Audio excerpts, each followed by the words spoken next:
ದ್ವಿತೀಯ PUC ರಾಜ್ಯಶಾಸ್ತ್ರ ವಿಷಯವನ್ನು ಓದ್ತಿರುವಂಥ ನನ್ನೆಲ್ಲ ಆತ್ಮೀಯ ವಿದ್ಯಾರ್ಥಿಗಳೇ, ನಾವು ದ್ವಿತೀಯ PUC ರಾಜ್ಯಶಾಸ್ತ್ರದಲ್ಲಿ ಅಧ್ಯಾಯ 1 ಭಾರತದ ರಾಜಕೀಯ ವ್ಯವಸ್ಥೆಯ ಉಗಮ ಮತ್ತು ಬೆಳವಣಿಗೆ ಅಂತ ಇದೆ.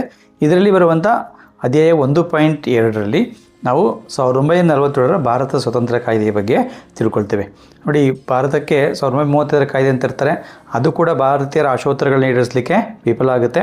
ಹಾಗಾಗಿ ಭಾರತೀಯ ರಾಷ್ಟ್ರೀಯ ಕಾಂಗ್ರೆಸ್ ಬ್ರಿಟಿಷರ ಮುಂದೆ ಭಾರತಕ್ಕೆ ರಾಜ್ಯಾಂಗ ರಚನಾ ಸಭೆಯನ್ನು ರಚಿಸುವಂಥ ಬೇಡಿಕೆಯನ್ನು 1939ರಲ್ಲಿ ಮಂಡಿಸುತ್ತೆ. ಹಾಗೆ ನಂತರದಲ್ಲಿ ಕ್ರಿಪ್ಸ್ ಆಯೋಗವನ್ನು ಕಳಿಸ್ಕೊಳ್ಳಲಾಗುತ್ತೆ.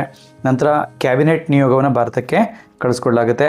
ಈ ಎಲ್ಲವೂ ಕೂಡ ಏನು ನಡೀತವೆ. ಆ ನಂತರದಲ್ಲಿ 1947ರಲ್ಲಿ ಭಾರತಕ್ಕೆ ಬಂದಂಥ ಲಾರ್ಡ್ ಮೌಂಟ್ ಬ್ಯಾಟನ್ ಯೋಜನೆಯನ್ನು ರೂಪಿಸುವ ಮೂಲಕ ಭಾರತಕ್ಕೆ ಸ್ವತಂತ್ರ ಕೊಡುವಂಥ ಒಂದು ಯೋಜನೆಯನ್ನು ರೂಪಿಸ್ತಾರೆ. ಈ ಒಂದು ಯೋಜನೆಯ ವಿಸ್ತರಣಾ ರೂಪವೇ 1947ರ ಭಾರತ ಸ್ವತಂತ್ರ ಕಾಯ್ದೆ ಅಂತ ನಾವು ಕರಿತೇವೆ. ಈ ಒಂದು ಭಾರತ ಸ್ವತಂತ್ರ ಕಾಯ್ದೆಯ ಹಿನ್ನೆಲೆ ಹಾಗೆ ಅದರ ಮುಖ್ಯಾಂಶಗಳನ್ನು ತಿಳ್ಕೊಳ್ಳಿಕ್ಕೆ ಸಂಬಂಧಪಟ್ಟಂತೆ ಸಂಪೂರ್ಣವಾದಂಥ ಒಂದು ವಿಡಿಯೋದ ಲಿಂಕನ್ನು ಡಿಸ್ಕ್ರಿಪ್ಷನ್ ಬಾಕ್ಸಲ್ಲಿ ಕೊಟ್ಟಿರ್ತೇನೆ. ಆ ಒಂದು ವಿಡಿಯೋ ನೋಡೋ ಮೂಲಕ ಅದರ ಮುಖ್ಯಾಂಶಗಳೇನು ಎಲ್ಲವನ್ನು ಕೂಡ ಸಂಪೂರ್ಣವಾಗಿ ತಿಳ್ಕೊಳ್ಳಿಕ್ಕೆ ಸಾಧ್ಯ ಆಗುತ್ತೆ. ನಮಸ್ಕಾರ.